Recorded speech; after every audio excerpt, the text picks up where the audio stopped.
വിദ്യാർത്ഥികൾക്കും സ്റ്റാർ കോളേജിൻ്റെ ഓൺലൈൻ ക്ലാസ്സിലേക്ക് ഒരിക്കൽ കൂടി സ്വാഗതം. നമ്മൾ കഴിഞ്ഞ ദിവസം പഠിച്ചത് ഹതാശ സെ ഏക് വ്യക്തി ബൈഠ് ഗയാ ഥാ എന്ന് പറയുന്ന ഒരു ടിപ്പണിയാണ്. അതിൻ്റെ തുടർന്നുള്ള ഭാഗമാണ് നമ്മളിന്ന് ഈ ക്ലാസ്സിൽ പഠിക്കാൻ പോകുന്നത്. ഓക്കെ, ആ ടിപ്പണിയുടെ കവിതാഭാഗം നമ്മൾ പഠിച്ചു കഴിഞ്ഞു. അതിൻ്റെ ടിപ്പണി ഭാഗമാണ് നമ്മൾ പഠിച്ചുകൊണ്ടിരിക്കുന്നത്. അതിൻ്റെ പകുതി ഭാഗം നമ്മൾ ആയിക്കഴിഞ്ഞു, പഠിച്ചിരുന്നു. നമ്മൾ പഠിച്ചു നിർത്തിയ ഭാഗം ഒന്ന് നോക്കാം.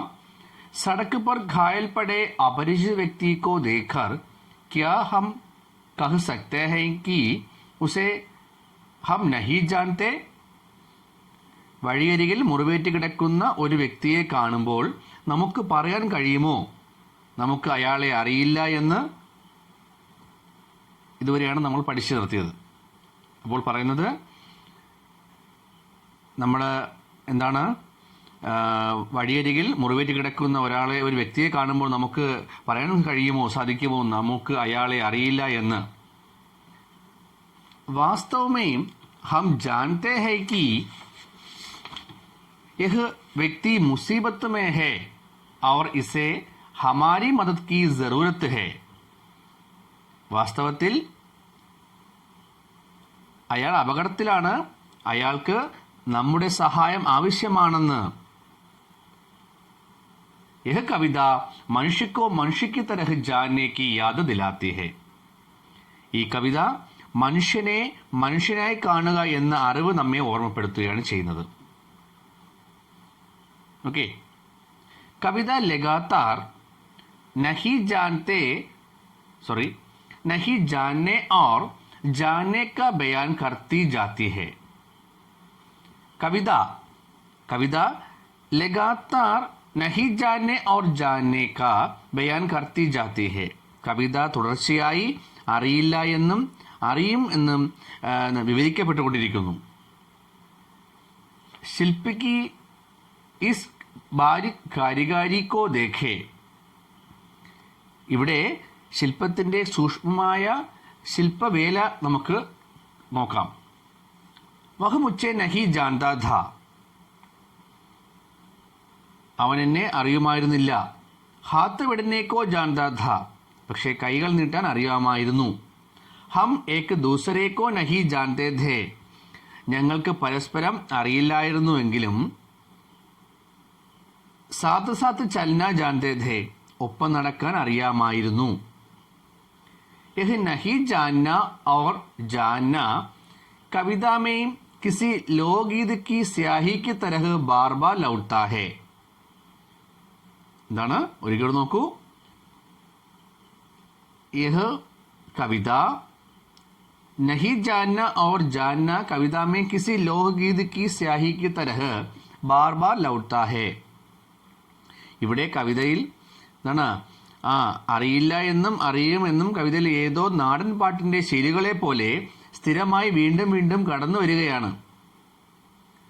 गद्य में लिखी हुई किसी कविता में रीलिकल या गीतात्मकता का बोध इस खूबी के साथ हिंदी की किसी कविता में आया है याद नहीं आ रहा.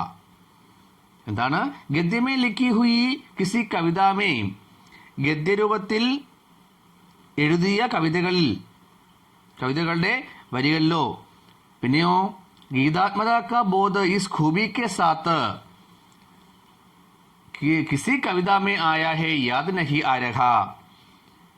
ഗദ്യരൂപത്തിൽ എഴുതിയ കവിതയിൽ വരിയുടെയോ സംഗീതത്തിന്റെയോ മേന്മ ഹിന്ദിയിലെ മറ്റേത് കവിതയിലും ഉണ്ടോ എന്ന് ഓർമ്മയില്ല. അത്രമാത്രം മനോഹരമായ രീതിയിലാണ് എഴുതിയിരിക്കുന്നത്. ജയ്സെ കിസി ഗസൽ മെയിം ആഖിരി ഷെർ കെ ആഖിരി ശബ്ദ്. എപ്രകാരമാണെന്നോ ഏതോ ഗസലിലെ അവസാന വരിയിലെ അവസാന വാക്ക് ശ്രോതാവോം കി ജുവാൻ പർ ആപ്സെ ആപ് ആ ജാത്തെ ഹൈ. ശ്രോതാക്കളുടെ നാവിൻ തുമ്പിൽ തത്തിക്കളിക്കുന്നത്. वैसे ही अप्रकारम इस कविता के अंतिम शब्द यानी साथ साथ चलना के बाद यदि कविता पाठ रोक दिया जाए तो सुनने वाले खुद वाक्य पूरा कर देंगे और कहेंगे जानते थे. അപ്പോൾ എന്താണ്? ജയ്സെ കിസി ഗസൽ മേം ആഖിരി ഷെർ കി ആഖിരി ശബ്ദ്, എപ്രകാരമാണോ ഏതൊരു ഗസലിലും അവസാന വരിയിലെ അവസാന വാക്ക് ശ്രോതാക്കളുടെ നാവിൻ തുമ്പിൽ തത്തിക്കളിക്കുന്നത്, അപ്രകാരം കവിതയിലെ അവസാന വാക്ക്, അതായത് ഒരുമിച്ച് നടക്കുക എന്നതിന് ശേഷം വായനക്കാരൻ അത് നിർത്തിയാലും കേൾവിക്കാരൻ സ്വയം അറിയുമായിരുന്നു എന്ന് കൂട്ടിച്ചേർക്കും. അതായത് ഇവിടെ കവിതയുടെ അവസാന വരികളിൽ പറയുന്നത് എന്താണ്?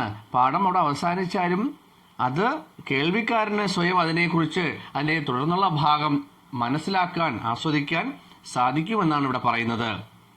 എപ്രകാരമാണോ ഏതൊരു ഗസലിലും അവസാന വരിയിലെ അവസാന വാക്ക് ശ്രോതാക്കളുടെ നാവിൻ തുമ്പിൽ തത്തിക്കളിക്കുന്നത്, അപ്രകാരം കവിതയിലെ അവസാന വാക്ക്, അതായത് ഒരുമിച്ച് നടക്കുക എന്നതിനു ശേഷം വായനക്കാരൻ നിർത്തിയായാലും കേൾവിക്കാരൻ സ്വയം അറിയാമായിരുന്നു എന്ന് കൂട്ടിച്ചേർക്കും.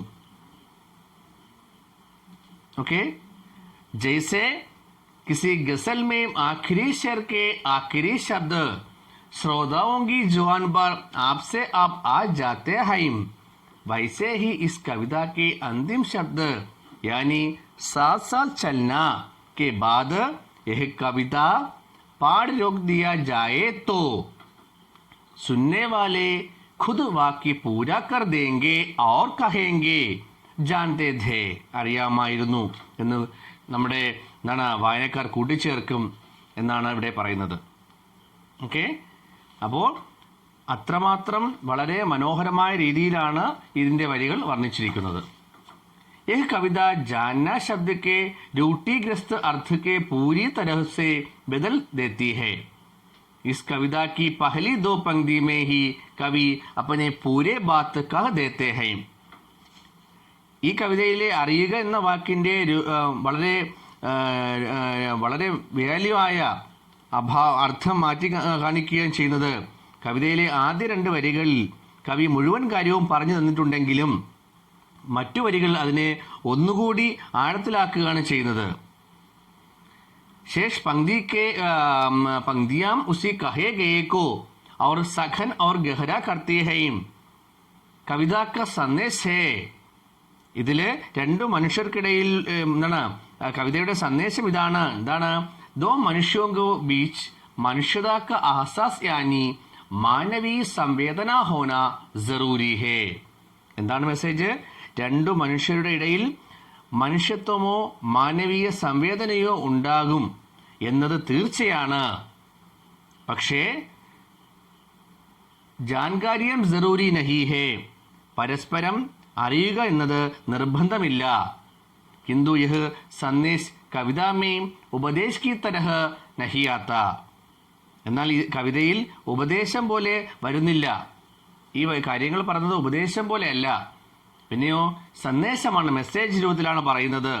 എന്താണ് പറയുന്നത്? കവിതയിൽ എന്താണ് മറ്റു വരികൾ പോലെ അതിനെ ഒന്നുകൂടി ആഴത്തിലാക്കുകയാണ് ചെയ്യുന്നത് കവിത. ആദ്യത്തെ വരികളിൽ കൂടി എല്ലാം തന്നെ പറഞ്ഞു കഴിഞ്ഞു. ശേഷമുള്ള ഭാഗത്ത് പറയുന്നത് രണ്ടു മനുഷ്യർക്കിടയിൽ മനുഷ്യത്വമോ മാനവീയ സംവേദനയോ ഉണ്ടാകും എന്നത് തീർച്ചയാണ്. ദോ മനുഷ്യോं के बीच मनुष्यता का एहसास यानी मानवीय संवेदना होना जरूरी है.